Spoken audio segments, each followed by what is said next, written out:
Feel free to make a better version of this.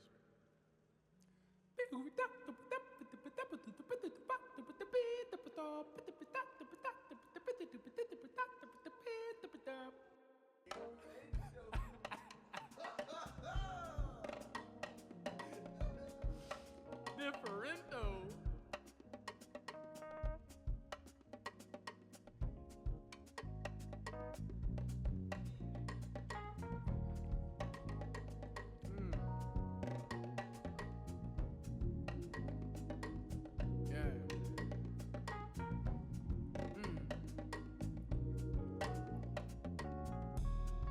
You can't fully understand dance. You can't fully understand the dance world without understanding the contribution of Black artists in history and in the art form itself.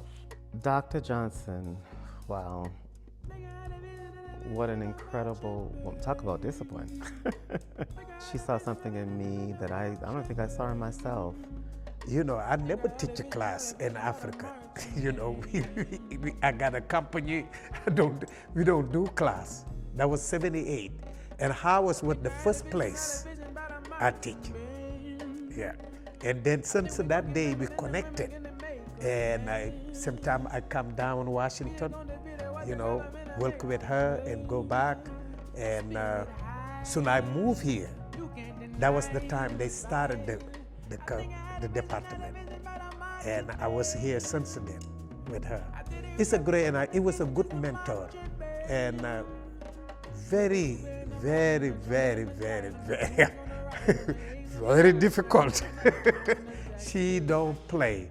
And I think we all learned so much from her, really, really, because she was one of those, you know, it keep you working in the dance and the paper.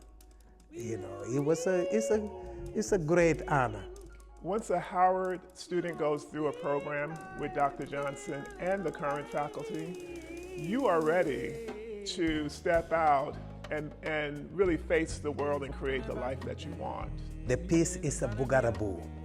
It's performed after the harvest. And it's from the Jola people in Senegal, West Africa. Journey 5 is just that, a journey. And it plays with how you would feel, how you would move if you were in space and gravity.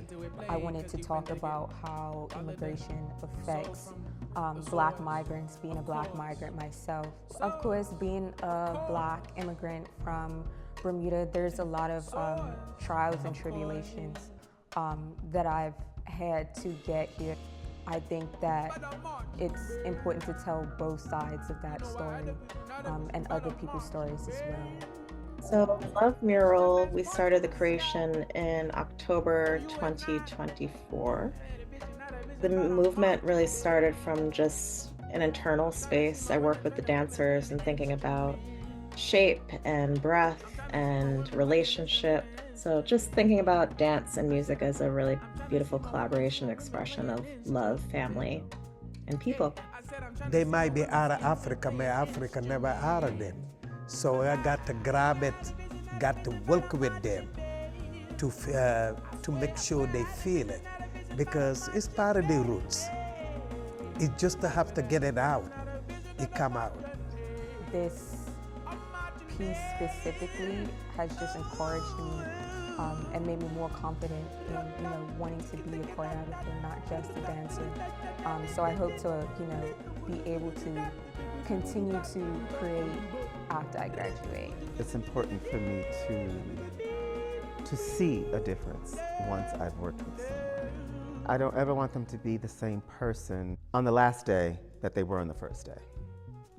And I always often say that whenever I start a process. And if they learn just one thing from me, I feel like I did my job.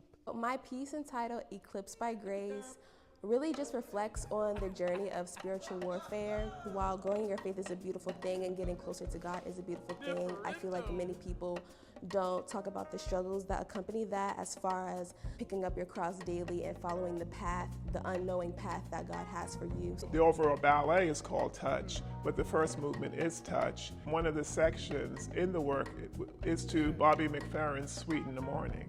It's really about really just human beings being gentle and being vulnerable and intimate with each other. I would say this go round, the experience has definitely been more collaborative. There's moments where like, oh, okay, I see what you're trying to do here. What if we do this? I feel like the thought could be better executed if we go about the movement this or that way. We make contracts with students, I believe, by finding out what it is you want to achieve and then coming to agreement about making that happen, and then we should be benevolent supporters. Yeah, we should be there to support the endeavors and the visions of students, but we have to be meticulous about accountability. Not perfection, just human, organic accountability. So I love being able to come in here and push the students and see them stay focused, stay driven, because they're being coached to understand the work ethic and to really, in their bodies, be pushed to achieve what that is. What I love about Howard is that they have the opportunity to leave this institution empowered with knowledge that can really shift the paradigm that we're working with in the world, that we're experiencing in the world. Here, it's about training dancer. It's not like department with 50 people in the class and all of that, like all the university. Here it's very selected, and it's about training professional dancer.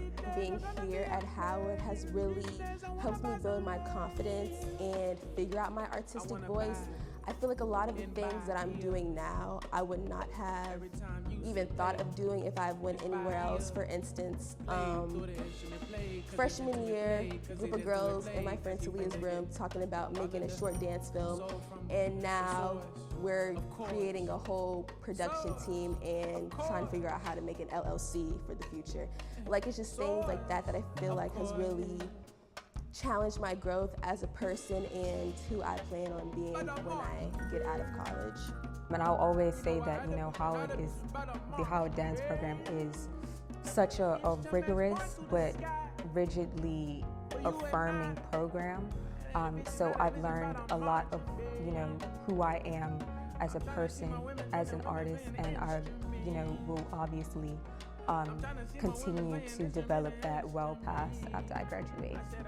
We got good case here, and I think what happened is we got to give credit to the teachers and the coordinator, because they put a lot of work on it to make it easier for people like me, because this is a different art form. I never worry about what I'm going to bring to Howard. That's what I've always loved about coming back to Howard, is they will always meet the challenge. Continue to work on yourself, continue to believe in yourself, that you are the next generation of what Black dance will be, but what this world will be. So, much love to all of y'all. Go HU! HU! I do. Y'all remember?